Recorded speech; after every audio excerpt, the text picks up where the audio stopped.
বন্ধুরা, তন্ত্রমন্ত্রে আপনাকে স্বাগত। শনিদেবকে ন্যায় দেবতা বলা হয় কারণ তিনি প্রত্যেক ব্যক্তিকে তাদের ভালো ও মন্দের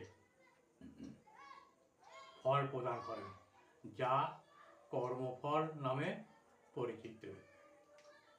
তিনি পক্ষপাতহীনভাবে সবার প্রতি সমান বিচার করেন, এমনকি দেবদেবী বা রাজারা তার বিচার থেকে রেহাই পান না। শনিদেবের ন্যায়ের প্রতীক হওয়ার কিছু গুরুত্বপূর্ণ কারণ হল: 1. কর্মের বিচার।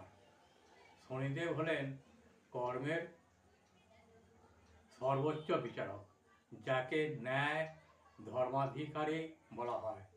তিনি মানুষের চিন্তা, কথা ও কর্মের উপর ভিত্তি করে তাদের ভালো মন্দের হিসাব রাখেন এবং সেই অনুযায়ী ফল দেন।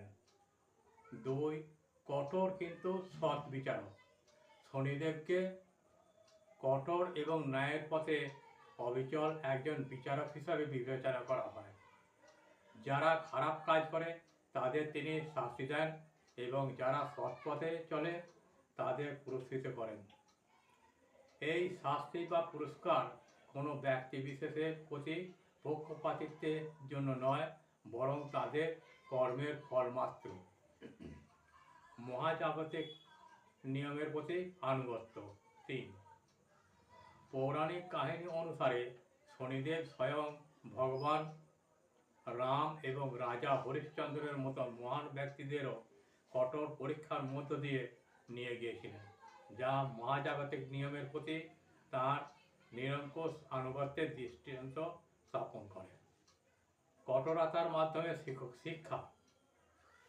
শনিদেবের প্রভাব জীবনে বিভিন্ন ধরনের কষ্ট, বিলম্ব এবং বাধা নিয়ে আসে, যা মূলত গভীর জীবন শিক্ষা হিসেবে কাজ করে।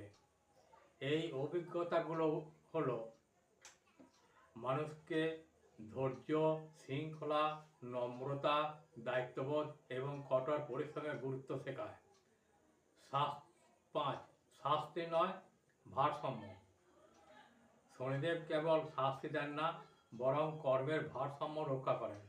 তার কঠোরতা এবং প্রভাবের মধ্য দিয়ে মানুষের অহং ভেঙে যায় এবং তারা সঠিক পথে ফিরে আসে, যা তাদের আধ্যাত্মিক উন্নতির পথ খুলে দেয়। তাই আমার অনুরোধ, প্রতিদিন